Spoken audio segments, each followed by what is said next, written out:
Hi everyone, Adam here, and this is what I watched for January 2025. It's an overview of either first time watches or movies I saw at the cinema. Alright, let's begin. So, on the 2nd of January, I watched Spider-Man, the original 2002 Sam Raimi directed movie. You'll see a pattern soon. Here's a synopsis, even though most of you would have seen it. After being bitten by a genetically altered spider at Oscorp, nerdy but endearing high school student Peter Parker is endowed with amazing powers to become the superhero known as Spider-Man. I mean, this is a fun movie, as you'd expect from a movie that's 20 years old. Some of the effects have dated, but there's still some good performances, especially from Willem Dafoe. He's great as the Green Goblin, even though most of the time his face is covered. But even his interactions with Tobey Maguire as Peter Parker. One of my favourite scenes is when he figures out that Peter Parker is actually Spider-Man in the Thanksgiving Day scene. And of course, J.K. Simmons as J. Jonah Jameson. He's so funny. Every line he does is great in that. So to summarise, Spider-Man fights a supervillain, Bruce Campbell has a cameo, and MJ gets kidnapped. On the 6th, I watched Nosferatu. This is a remake. It's been getting mixed responses from some people. I've never seen the original Nosferatu, so I really have nothing to compare it to. I will say it looks great, but I kind of found it kind of boring. Visually it's fantastic, and there are some decent performances. Well, I will say, I mean, I really couldn't connect with any of the characters. I know somebody else has said that before, but they weren't the most likable characters either. Here's the synopsis anyway. A gothic tale of obsession between a haunted young woman and the terrifying vampire infatuated with her, causing untold horror in its wake. Yeah, I just couldn't get into this. I really should check out the original. I've never seen it, but yeah, I guess you could say this one lacked bite. Okay, so on the 9th, once again, our local cinema was screening Spider-Man 2. So yeah, like you said, you'll see a pattern. I actually think this is the best out of the original trilogy. Here's a synopsis. Anyway, Peter Parker is going through a major identity crisis. Burned out from being Spider-Man, he decides to shelve his superhero alter ego, which leaves the city suffering in the wake of carnage left by the evil Doc Ock. In the meantime, Parker still can't act on his feelings for Mary J. Watson, a girl he's loved since childhood. Why? She's horrible. She's a horrible person. A certain anger begins to brew in his best friend Harry Osborn as well. Yeah, I think this one's actually better than the original. I think Doc Ock's an interesting villain. He's kind of sympathetic, especially.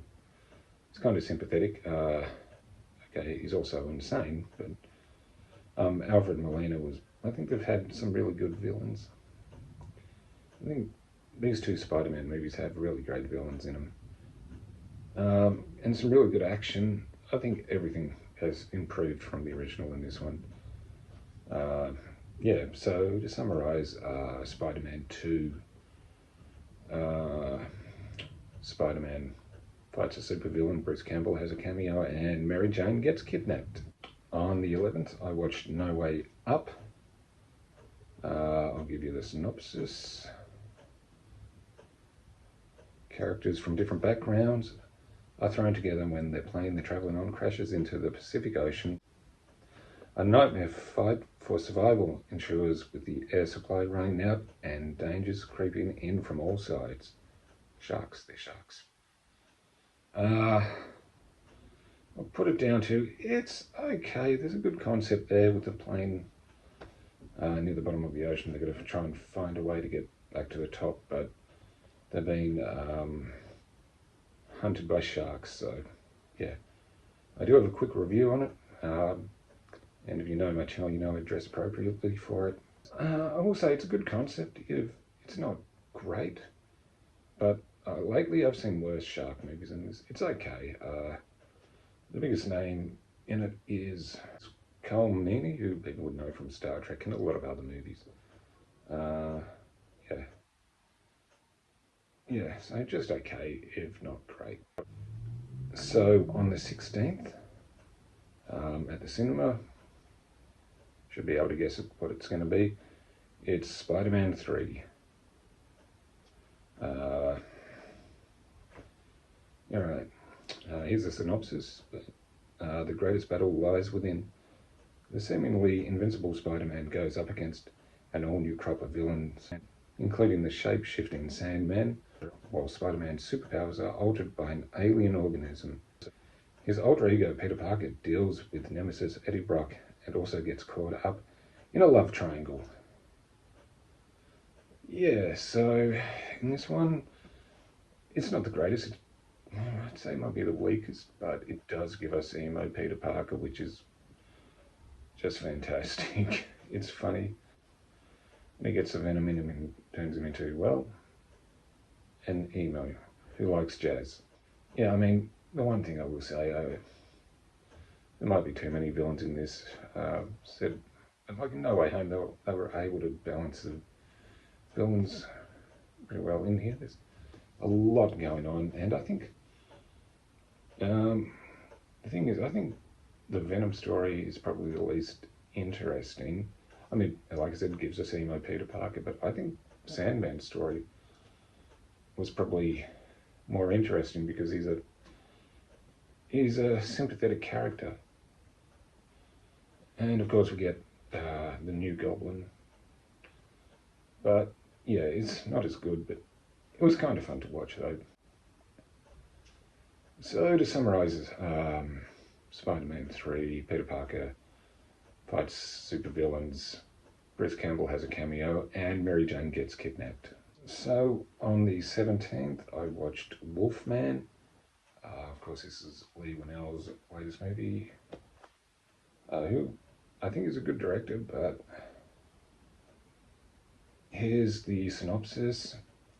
With his marriage frame, Blake persuades his wife Charlotte to take a break from the city and visit his remote childhood home in Oregon. As they arrive at the farmhouse in the dead of night, they're attacked by an unseen animal and barricaded themselves inside the home as the creature prowls the perimeter. But as the night stretches on, Blake begins to behave strangely, transforming into something unrecognisable. Yeah, I was looking forward to this because I think Leigh Whannell's a good director. He's directed, like he did Invisible Man, which I liked, and, you know, co-creator of the Saw movies, but this one I just felt was a bit of a letdown. There's an interesting idea. Apparently he was inspired by The Fly for the transformation. So it's a slow transformation, not fast like in usual werewolf movies. Bit of a family drama, but I don't want to watch a movie called Wolfman for a family drama. I'm more interested in the Wolfman. But I will give it credit, there's some decent gore scenes, and the acting's pretty good. But to me personally, I don't think the concept worked that well. Okay, on the 18th, I watched South Park, Joining the Pandaverse. Yeah, it's pretty funny. Here's a synopsis. Cartman's deeply disturbing dreams portend the end of the life he knows and loves. Meanwhile, the Alex and South Park are wrestling with their own life decisions as the advent of AI is turning the world upside down. I mean, South Park still going, and I think they're still pretty funny. This one is basically going how a lot of things have worked, but I like how they do both sides of the coin.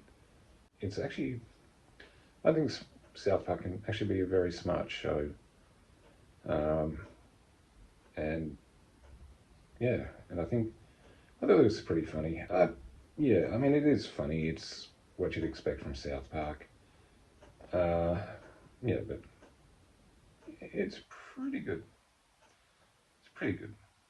On the 23rd of January at the cinema, I watched The Amazing Spider-Man.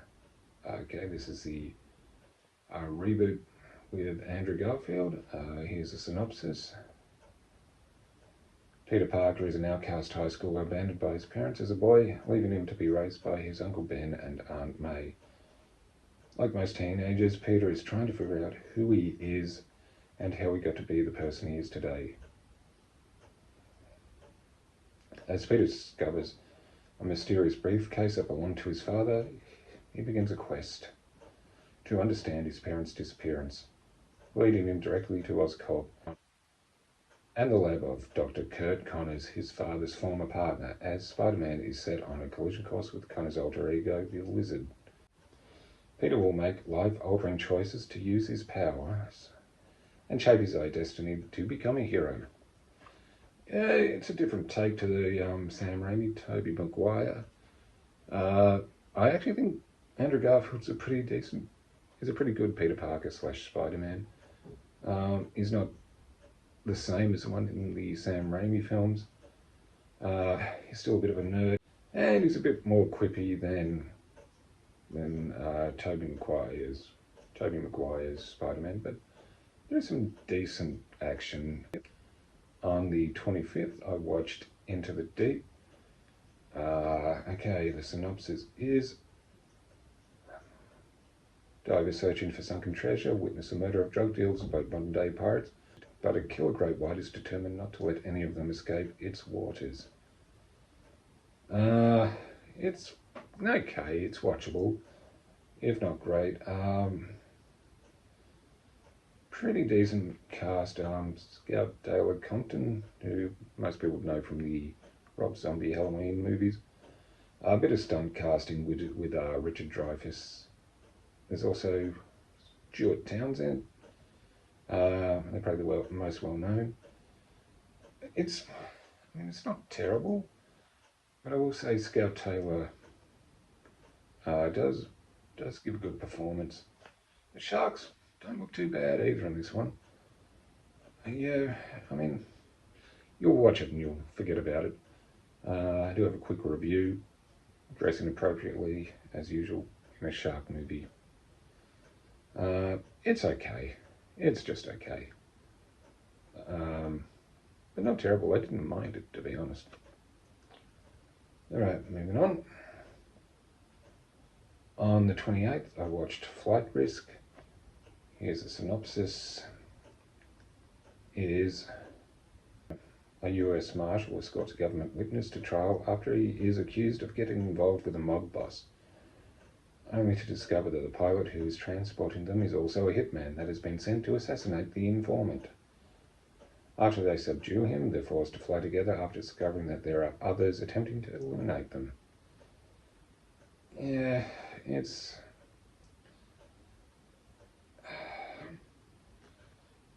just okay. I thought Topher Grace did a really good job as Winston, the witness. Mark Wahlberg, what scene for Mark Wahlberg with Bold. Michelle Dockery, I'm not really familiar with her, but okay, most of the acting's fine, and it is well directed. It's directed by Mel Gibson, and yeah, alright, well, say what you will about Mel Gibson, but he is a good director, I will say that. It's just okay. There's a good concept and decent acting, but I wouldn't highly recommend it. You could say it never really took off because it's set on a plane. Never mind. Yeah, just completely average, to be honest. Yeah, all right. And on the 30th at the cinema, The Amazing Spider-Man 2. Okay, for Peter Parker, life is busy between taking out the bad guys as Spider-Man and spending time with the person he loves, Gwen Stacy. High school graduation cannot come quickly enough. Peter has not forgotten about the promise he made to Gwen's father to protect her by staying away. But that is a promise he cannot keep. Things will change for Peter when a new villain, Electro, emerges. An old friend, Harry Osborn, returns, and Peter uncovers new clues about his past. So yeah, obviously they'll laying the groundwork for sequels in this one and spin-offs, because it looks like they're going to introduce the Sinister Six. But they never have. And I will say this probably has one of the saddest moments in a Spider-Man movie. If you know what happens in this, what happens to Gwen Stacy is pretty sad. I don't know if I'm spoiling it, but this movie came out in 2014. You would have seen it. Yeah, I thought Andrew Garfield made a really good Spider-Man, like I said it before. As for the villains, Electro is kind of silly, but I enjoy it. And Harry Osborn, well, he turns into the Green Goblin, but he's no match for Willem Dafoe as the Green Goblin either. Yeah, I say it is. I will say it probably is a bit too long as well, but there's still some decent action scenes, and there's a great shot near the beginning where we see the back of Spider-Man falling, pretty much gliding down towards the city. That shot's great. Would have been interesting to see what happened if